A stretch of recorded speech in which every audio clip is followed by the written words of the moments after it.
कहते कबीर कबीर कबीरा, कहते कबीर कबीर। कबीर साहब आज मांगने की बात पर बहुत गहराई से विचार कर रहे हैं। हम सभी के जीवन में मांगना तो लगा ही रहता है, बिना मांगे बात कहाँ बनती है, मांगना पड़ता है। संसार है, संसार में तो मांगना लगा ही रहेगा। लेकिन कबीर साहब फरमा रहे हैं कि उनके गुरु ने उनको ये सिखाया कि कभी किसी से कुछ मत मांगो। अब अगर इस बात को हम कबीर साहब की अपने जीवन में उतार लें तब तो संसार ही रुक जाएगा, क्योंकि बहुत सारे लोग बात का सीधा सीधा अर्थ समझते हैं कि कबीर साहब ने कहा कि मांगन मरण समान है, मत मांगो कोई भीख, मांगन ते मरना भला, ये सतगुरु की सीख। अब जो भक्त होगा वो तो कहेगा कि अरे नहीं, कबीर साहब ने कहा है कि मांगने से मरना भला है, तो इसलिए मांगन मरण समान है, मत मांगो कोई भीख। हम तो मांगेंगे नहीं। अब यहां गड़बड़ हो जाती है। क्या गड़बड़ हो जाती है कि संत जो बात कह रहे हैं उसका गहरा अर्थ क्या है वह लोग नहीं समझ पाते। इसीलिए तो संतों की वाणी की व्याख्या की आवश्यकता पड़ी कि समझाया जाए कि वास्तव में वे कहना क्या चाहते हैं। और बहुधा ऐसा भी होता है कि जो व्याख्या करने वाले हैं वे क्या करते हैं, वे बस बाहरी बाहरी व्याख्या कर देते हैं, ऊपरी अर्थात शब्दों के अर्थ बता देते हैं। अब शब्दार्थ हो गया, ये तो शब्दों का अर्थ बता दिया तो उससे बात नहीं बनी ना, उससे तो बस थोथी थोथी बात हो गई, उथली बात हो गई। जो वास्तव में बात कहना चाहते हैं संत, वह उजागर नहीं हुई, वह संदेश नहीं पहुंचा, क्योंकि संत तो अपने तल से बात करेगा और संसारी अपने तल से समझेगा। तो यहां संसारी अपने तल से क्या समझ रहे हैं कि कबीर साहब क्या क्या फरमा रहे हैं, मांगन मरण समान है, मत मांगो कोई भीख। अब पहले इसे हम सुन लेते हैं गायन के रूप में। मांगन मरण समान है, मत मांगो कोई भीख, मांगन मरण समान है, मत मांगो कोई भीख, मांगन से मरना भला, ये सतगुरु की सीख कबीरा, ये सतगुरु की सीख। अब हम इसकी एक एक पंक्ति की गहराई पर चलेंगे। सबसे पहले कबीर साहब कहते हैं मांगन मरण समान है, मांगना मरने के समान है। क्यों भाई, क्यों मरने के समान है?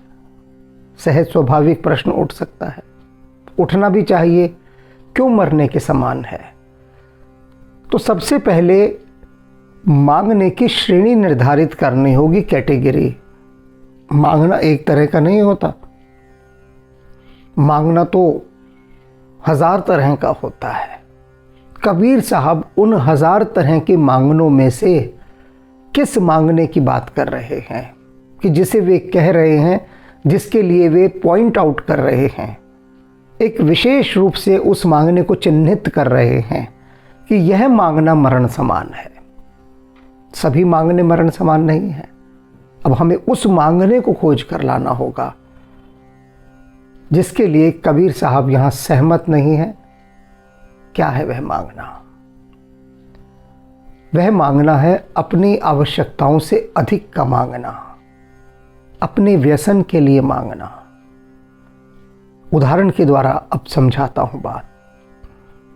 मेरे पास अनेक लोगों के संदेश आ रहे हैं जो कर्जों में डूबे हुए हैं। भीड़ है ऐसे संदेशों की। वे ईमानदारी से अपनी बात बताते हैं। एक ने बताया कि उसने शेयर मार्केट में पैसा लगाने के लिए लोगों से बहुत पैसा मांगा, सारा पैसा डूब गया, बर्बाद हो गया, कर्जे में आ गया। दूसरा कहता है उसे जुए खेलने की लत और रिश्तेदारों से सबसे पैसा मांग मांग कर लाया, जुए में हारता गया और आज वह बर्बादी के कगार पर है, बर्बादी के कगार पर, क्योंकि लत लग गई। और कहता अभी भी नहीं छूटी मेरी जुए की लत, अभी भी ये उम्मीद है। जुआरी के अंदर एक जो बहुत बड़ा रोगाणु आ जाता है आशा का। जुआरी यह सोचता है कि एक दिन ऐसा दांव लगेगा कि मैं सब कुछ जीत जाऊंगा, बेहिसाब पैसा आ जाएगा, एक दिन ऐसा दांव जरूर लगेगा, वह दिन मेरी जिंदगी में जरूर आ जाएगा। वह दिन कभी आता नहीं है जुआरी का।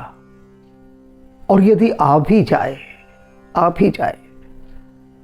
तो भी जो जुआरी का चित्त है वह टिककर थोड़ी ना बैठेगा कि अब जुए में मैंने इतना पैसा जीत लिया कि जीवन भर बैठकर खा सकता हूं ना। जुआरी का जो चित्त है वो मचलता रहेगा और उसकी जो मचलाहट है वो उसे जुए घर में ले जाएगी और जो भी उसने कमाया वो सब फिर से हार जाएगा। जुआरी से मैंने पूछा उससे, मैंने कहा तूने अपना पैसा तो बर्बाद किया और पैसा कहाँ से लाता है? उसने कहा कि मैं सब रिश्तेदारों से पैसा मांगता हूँ। 10-20 रिश्तेदार हैं जो दे ही देते हैं हर बार। तो मैंने कहा उन रिश्तेदारों को पता नहीं लगा कि तो जुआ खेलता है? उसने कहा अब सबको पता लग गया कि मैं सबसे पैसे मांगता हूँ, सब ने पैसे देने बंद कर दिए। इसी तरह से एक शराबी का भी संदेश आया मेरे पास कि मुझे शराब की लत है और शराब की इस लत ने मेरा सारा व्यापार बर्बाद कर दिया और मैं अब लोगों से पैसे मांगता फिरता हूँ, रिश्तेदारों से शराब पीने के लिए। कबीर साहब इस मांगने की बात करते हैं, इस मांगने की कि मांगन मरण समान है। इस प्रकार के लोगों ने जब जब पैसा मांगा वे मरने के समान ही हो गया। अब जिसने शेयर मार्केट में पैसा लगाया, जिसने जुए में लगाया, जिसने शराब में लगाया, और कुछ भले लोग भी हैं कि जिन्होंने अपने व्यापार को और अधिक बढ़ाने के लिए और व्यापार शुरू किया, पैसा मांगा लोगों से, बाजार का पैसा सारा डूब गया उनका। अब उन्होंने भी क्यों मांगा? एक हवस थी भीतर। अनेक मैंने लोगों को देखा, एक व्यापार है उनका बहुत अच्छा चल रहा है, अच्छी खूब दाल रोटी मिल रही है, ज़रूरत से ज़्यादा अच्छी मिल रही है, लेकिन उनके भीतर एक कुलबुलाहट होती है कि मैं और अमीर बनूं, और व्यापार शुरू करूं, नया बिजनेस खड़ा करूं। अब नया बिजनेस खड़ा करना है तो पैसा तो चाहिए। कुछ अपना लेते हैं, कुछ बाहर से उठाते हैं, मार्केट से, लोगों से, रिश्तेदारों से, सबसे पैसा लेते हैं। उम्मीद तो यही होती है कि व्यापार खूब फलेगा फूलेगा और फिर उनका पैसा लौटा दिया जाएगा, लेकिन कई बार ऐसा नहीं भी होता।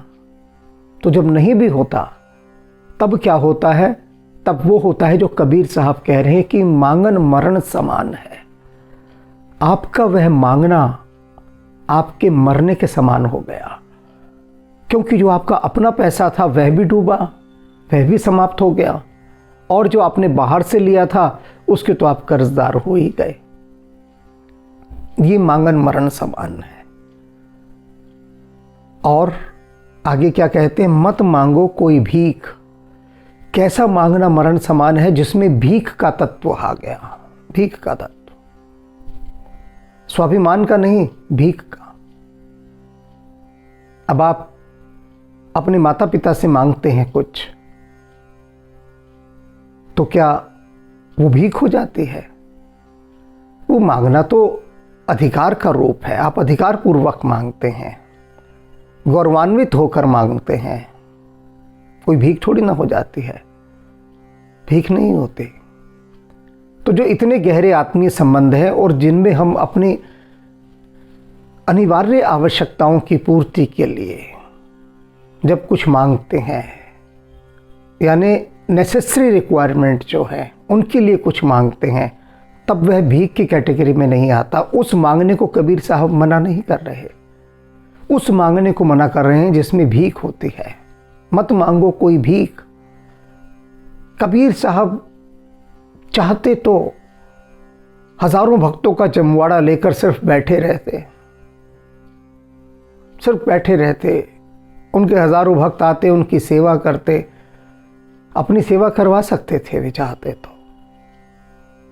उन्हें क्या आवश्यकता थी कपड़ा बुनना और जाकर फिर बाजार में बेचना? क्या आवश्यकता थी?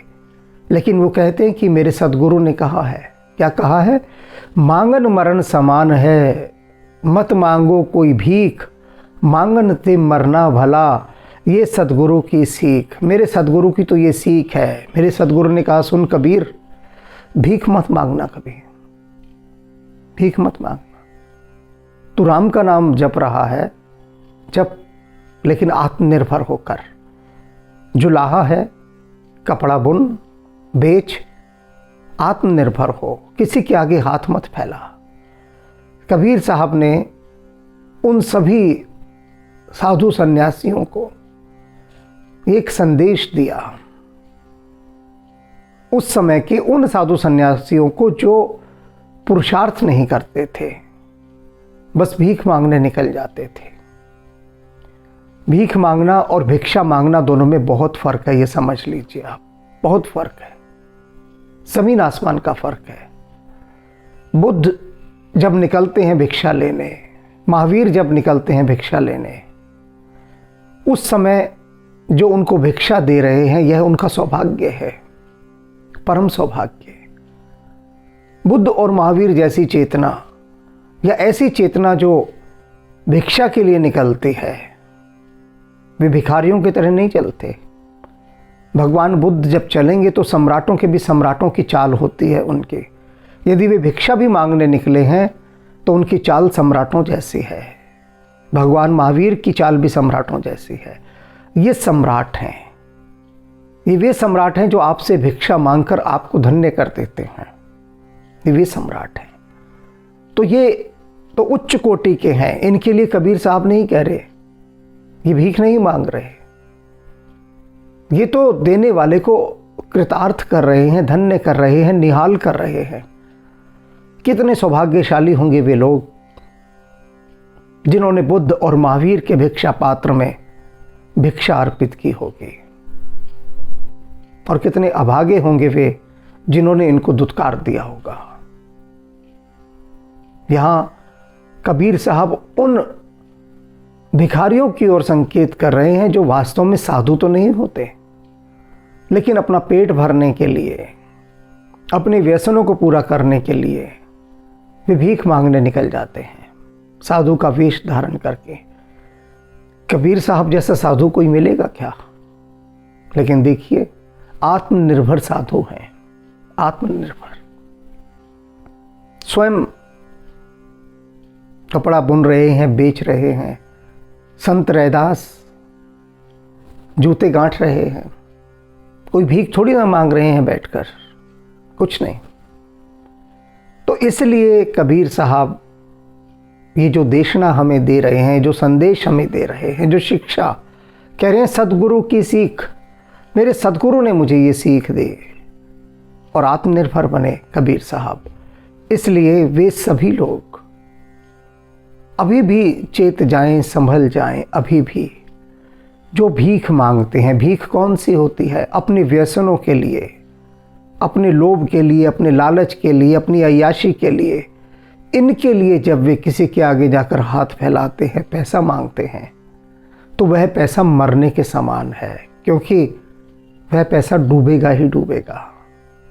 और जब डूबेगा तो आपका यश, आपकी प्रतिष्ठा, आपका धन, आपका सब कुछ लेकर डूब जाएगा और वह मरण समान है, मरने जैसा ही हो जाता है। कोई मर जाए तो अलग बात है, लेकिन कोई मरने जैसा हो जाए वो उससे भी बुरी बात है। इसलिए वे लोग जो अभी तक इस तरह से शराबी नहीं हुए हैं, जुआरी नहीं हुए हैं या सट्टेबाज नहीं हुए हैं, होना चाह रहे हैं, होने की ललक है उनके भीतर, वे संभल जाएं। कबीर साहब उन सब को संभालने के लिए कितने प्रेम से समझा रहे हैं, तो हमें उनके प्रेम का सम्मान करना चाहिए। हमारे लिए संत कितने प्रेम से भरे हुए हैं, यह समझना चाहिए। मरण समान है, मत मांगो कोई भीख, मांगन से मर ना भला, ये सतगुरु की सीख कबीरा, ये सतगुरु की सीख।